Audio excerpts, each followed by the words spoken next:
Today, we're diving into a culinary time capsule, exploring some of the weirdest and most bizarre restaurant meals that emerged during the 1970s. This decade was known for its adventurous spirit, and that included the food. But some dishes were so strange that they left people scratching their heads. Number 1. Cheeseburger in a can. Cheeseburger in a can was a unique and peculiar product that emerged during the 1970s, reflecting the era's fascination with convenience and novel food ideas.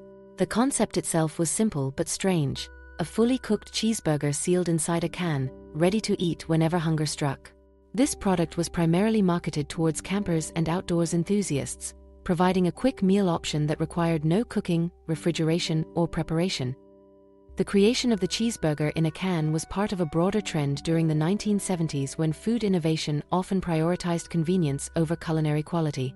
The idea was to provide a meal that could be stored for long periods without spoiling, making it an ideal solution for those on the go. However, the execution of this concept left much to be desired.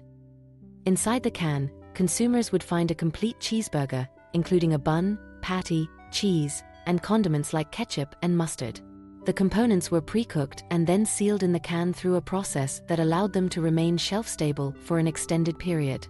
This preservation method often involved the use of preservatives and stabilizers to maintain the burger's texture and flavor, though the results were far from fresh. The appearance of the cheeseburger when removed from the can was not appetizing. The bun was typically soggy from being compressed and stored in a liquid environment, while the meat patty often appeared unappetizing due to its prolonged exposure to the canning process.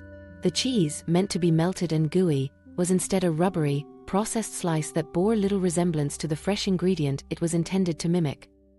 The taste of the cheeseburger in a can was another point of contention. Many who tried it described the flavor as bland and metallic, with an overpowering aftertaste that reminded them more of the can itself than the components of a cheeseburger. The texture was another major issue. The bun's sogginess and the patty's rubbery consistency made for an unpleasant eating experience. Despite these drawbacks, the product did have a niche audience among those who valued convenience over quality, such as backpackers or survivalists. The legacy of the cheeseburger in a can is a curious one. While it was not a commercial success and never gained mainstream popularity, it remains a fascinating example of the 1970s willingness to experiment with food technology and packaging. Today, it is often cited as a quirky relic of a time when innovation sometimes led to strange and unexpected results in the culinary world. The product also serves as a reminder of how far food preservation and convenience foods have come since that era, with modern advancements offering far superior options for those in need of quick, easy meals. The cheeseburger in a can, though largely forgotten in mainstream culinary history, has found a second life as a collector's item and a subject of interest in discussions about retro foods. It represents a unique intersection of nostalgia, convenience, and the sometimes questionable choices made in the pursuit of new food products during the 1970s. Number 2. Tuna and Jello Pie. Tuna and Jello Pie is a culinary oddity that emerged in the mid-20th century, most prominently in the 1970s, when the American fascination with gelatin-based dishes reached its peak. This dish is a prime example of the era's experimental approach to food, blending savory and sweet elements in ways that would be considered unappetizing by today's standards. The base of the tuna and jello pie typically involved lemon-flavored jello, a popular gelatin dessert mix that was widely available and versatile in its applications. Lemon jello was chosen for its tartness, which was believed to complement the savory ingredients, though this combination was anything but harmonious. The gelatin was prepared according to the package instructions, but instead of being allowed to set as a dessert, it was mixed with canned tuna, creating a gelatinous mixture that encased the fish. To add texture and a semblance of nutritional value, other ingredients were often incorporated into the pie. These might include chopped celery, diced green peppers, and sometimes olives or pickles, which added a crunchy contrast to the otherwise soft and jiggly texture of the dish. The pie was then poured into a mold or pie crust, typically made of crushed crackers or similar base, which provided a more stable form for the gelatin mixture once it had set point. One of the most peculiar aspects of the tuna and jello pie was its presentation. It was often served as a centerpiece at potlucks or family gatherings, where its bright, translucent appearance drew both curiosity and apprehension. The dish was sometimes garnished with a dollop of mayonnaise or whipped cream to enhance its visual appeal, though this addition did little to improve the overall flavor profile. The flavor of the tuna and jello pie was an acquired taste, to say the least. The lemon gelatin imparted a sweet and tangy flavor that clashed with the fishiness of the tuna, while the vegetables added a crunchy, but ultimately incongruent, texture. This bizarre combination of flavors and textures made the dish polarizing. Some found it oddly appealing, while others could barely stomach a single bite. The contrast between the cold, rubbery gelatin and the dense, salty tuna was unsettling for many, contributing to its reputation as one of the strangest dishes of the time. Despite its oddity, Tuna and Jello Pie was not entirely without merit. It represented a time when American cuisine was heavily influenced by convenience foods and a desire to create novel, easy-to-make dishes that could feed a crowd. Gelatin salads and pies like this one were seen as innovative and modern, aligning with the post-war era's emphasis on quick, efficient meal preparation. The dish also reflected the broader trend of using processed and canned goods, which were seen as symbols of progress and modern living. Today, Tuna and Jello Pie is remembered more as a curiosity than a culinary achievement. It has been featured in retrospectives on mid-century American cuisine as an example of the sometimes misguided culinary experiments of the era. While it is unlikely to make a comeback, it serves as a fascinating glimpse into the adventurous and often questionable food trends that defined the 1970s. Number 3. Hot Dog Fondue. Hot Dog Fondue was a peculiar and experimental dish that arose during the 1970s when Americans were captivated by the communal and interactive nature of fondue. Fondue itself, originating from Switzerland, traditionally involved dipping bread into a pot of melted cheese.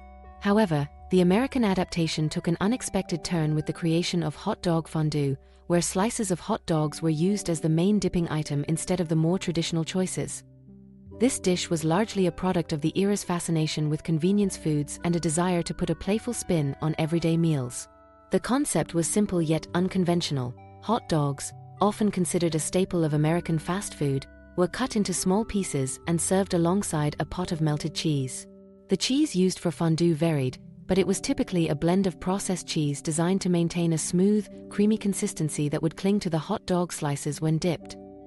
The choice of hot dogs as a dipping item was seen as a way to make fondue more accessible and appealing to a broader audience, especially families with children. It provided a way to involve kids in the meal preparation process, as they could easily spear the hot dog slices and dip them into the cheese. This interactive element was part of what made hot dog fondue popular at the time, especially at parties and gatherings where a more casual, fun atmosphere was desired. In some variations, the fondue pot would be filled with more than just cheese. Some cooks experimented with other types of sauces, such as a tomato-based fondue sauce reminiscent of pizza flavors, or even a beer-infused cheese sauce that catered to adult tastes. These variations reflected the 1970s willingness to push culinary boundaries and experiment with flavor combinations that were unconventional and, at times, downright strange. One notable aspect of hot dog fondue was the pairing of different dipping items alongside the hot dogs. For instance, pickles, onions, and even pineapple chunks were sometimes offered as additional options for dipping into the cheese, adding a contrasting texture and flavor to the meal. This was part of the broader trend of fusion cooking during the 1970s, where seemingly unrelated food items were combined in new and innovative ways, often with mixed results. The presentation of hot dog fondue was typically casual and geared towards group dining. The fondue pot would be placed in the center of the table, surrounded by bowls of hot dog slices and other accompaniments. Guests would gather around, each taking turns dipping their chosen items into the pot, creating a social and interactive dining experience. This was in keeping with the era's emphasis on communal dining and the belief that food should be as much about the experience as it was about the flavors. While hot dog fondue was enjoyed by many during its brief popularity, it was not without its detractors. Some found the combination of hot dogs and cheese to be too greasy or rich, while others felt that the novelty of the dish did not compensate for its lack of sophistication. As the 1970s came to a close, and with it the fondue craze, hot dog fondue faded from the culinary scene, leaving behind a legacy as one of the more unusual food experiments of its time. Number 4. Aspic Salad with meat and vegetables. Aspic salad with meat and vegetables is a dish that epitomizes the eccentric culinary trends of the mid-20th century, particularly in the 1970s. This dish, often referred to as jellied salad, involves suspending a variety of ingredients, typically a combination of meats, vegetables, and sometimes hard-boiled eggs, within a savory gelatin base. The gelatin used for aspic is made from meat stock, giving the dish its unique, slightly savory flavor profile. The preparation of aspic salad begins with the creation of the gelatin base, which is made by simmering bones, meat, and vegetables to extract the gelatin from the collagen in the connective tissues.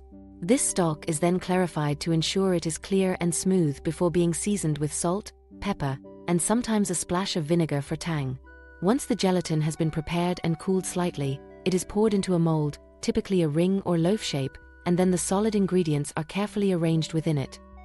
The choice of ingredients for the salad varied, but common selections included slices of cooked beef, chicken, or ham, along with vegetables such as carrots, peas, and celery. Sometimes, more exotic meats like tongue or liver were used, especially in more upscale variations of the dish. The meat was usually cut into bite-sized pieces, and the vegetables were often blanched or cooked to ensure they retained their color and texture within the gelatin point. One of the most striking aspects of aspic salad was its appearance. Once set, the salad was unmolded onto a platter, revealing a glistening, translucent jelly that encased the various components. The clarity of the gelatin allowed the ingredients to be seen clearly, creating a visually appealing mosaic of colors and textures. This visual impact was a significant reason why aspic salads were popular for formal occasions, such as dinner parties and holiday feasts, where presentation was key. The texture of aspic salad was unlike any other dish. The gelatin provided a cold, firm, yet wobbly consistency that contrasted sharply with the softness of the meat and the crunch of the vegetables. This unique mouthfeel was either loved or loathed, with some diners appreciating the novelty of the dish, while others found it off-putting. The flavor was also distinctive, with the savory notes of the meat stock blending with the various ingredients, sometimes complemented by the sharpness of pickled vegetables or the richness of a mayonnaise garnish. Despite its polarizing nature, aspic salad was seen as a sophisticated dish during its time, embodying the era's fascination with gelatin-based foods. It was a staple in cookbooks and frequently appeared on menus at both home and restaurant tables. The dish was also a reflection of the period's emphasis on convenience and the use of processed foods, as pre-made gelatin and canned vegetables often replaced fresh ingredients in more budget-conscious households.